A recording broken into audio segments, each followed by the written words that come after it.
Selamat datang di Deep Dive kita kali ini. Nah, Anda sudah kasih kami ini ya, laporan keuangan interim konsolidasian. Statusnya belum diaudit, ini dari PT Multisarana Intan Eduka Tbk atau MSIE untuk semester pertama 2025. Sekilas sih ini perusahaan properti ya, adanya di Papan Akselerasi BEI. Papan ini kan biasanya buat perusahaan yang skalanya mungkin belum terlalu besar ya.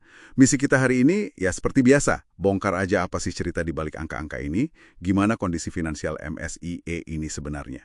Betul, dan penting banget nih buat Anda catat dari awal. Laporannya ini tidak diaudit, artinya ya angka-angkanya ini belum dicek, belum diverifikasi sama pihak independen. Ini krusial banget sih, karena ini nambah lapisan, ya bisa dibilang risiko informasi lah.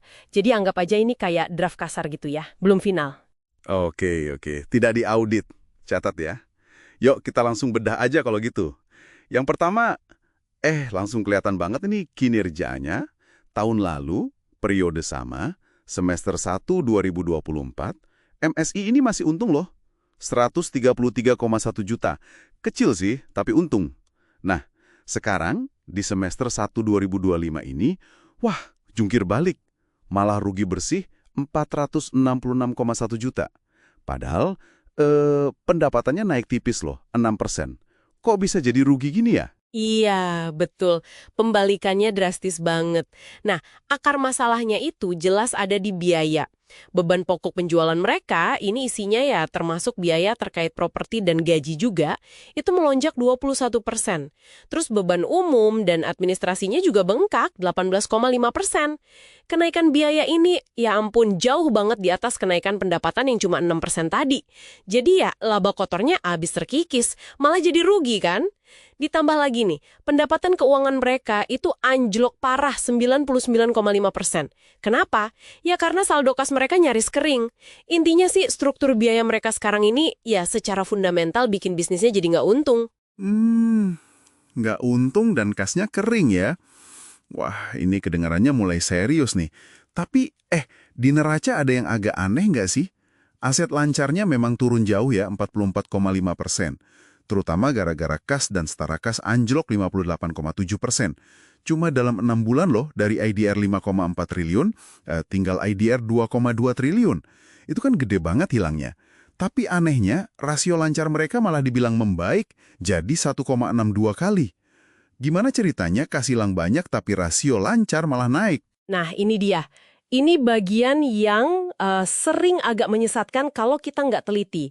Kenaikan rasio lancar itu bisa jadi ilusi, bukan berarti kondisi keuangannya membaik. Rasio lancar itu kan rumusnya aset lancar dibagi utang jangka pendek. Di kasus MSIY ini, utang jangka pendeknya turun lebih cepat daripada penurunan aset lancarnya. Makanya, secara hitungan matematika, ya rasionya naik. Tapi ini bukan karena likuiditasnya bagus. Justru sebaliknya.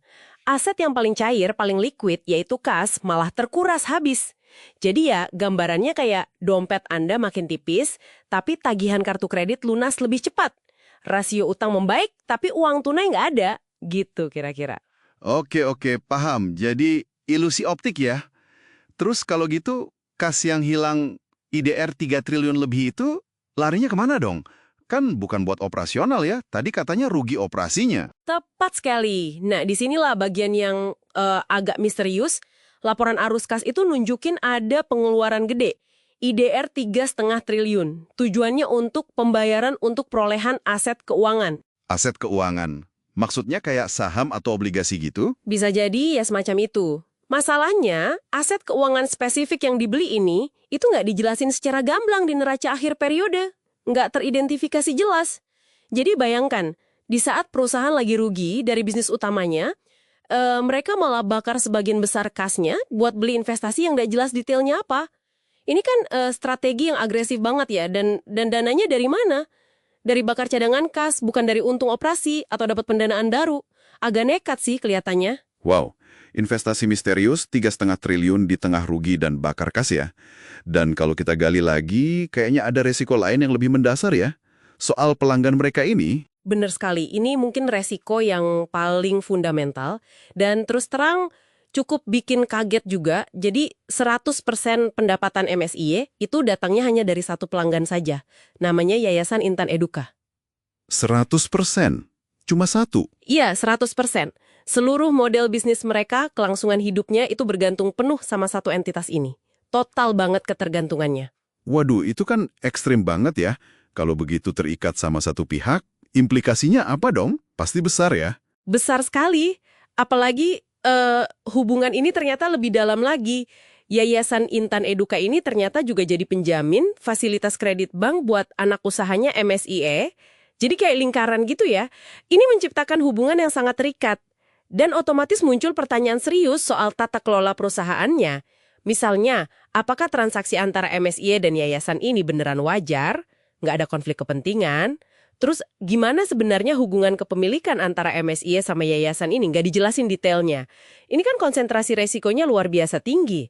Oh ya, ada catatan juga ya. Plafon kredit mereka dari BCA itu sempat diturunkan loh. Ini bisa jadi sinyal juga dari bank. Mungkin mereka lebih hati-hati. Jadi kalau dirangkum, gambarannya jadi makin suram ya. Operasi rugi, kasnya habis buat beli aset yang nggak jelas apa, terus semua pendapatan bergantung cuma ke satu pihak, yang pihak itu juga jadi penjamin utang mereka.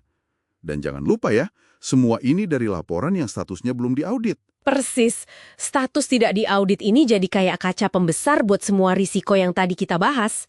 Ketidakpastian angkanya, terutama soal aliran kas investasi yang IDR 3,5 triliun tadi, itu jadi signifikan banget risikonya. Jadi ya, kesimpulan sementara yang bisa Anda tarik dari dokumen ini adalah potret perusahaan yang profitabilitasnya lagi anjlok, likuiditasnya terkuras buat investasi yang kurang transparan, dan model bisnisnya rapuh banget karena tergantung sama satu pihak aja. Bahkan tingkat utang formal mereka yang kelihatan rendah itu jadi ambigu. Itu tanda kuat atau malah jangan-jangan mereka kesulitan cari pinjaman dari luar. Dalam banget ya pembahasannya. Analisis ini jadi ninggalin satu pertanyaan besar nih buat Anda pikirkan lagi.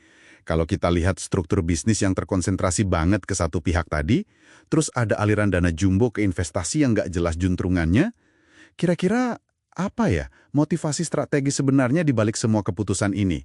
Di luar apa yang kelihatan dari angka finansialnya aja. Sesuatu untuk Anda renungkan lebih lanjut ya.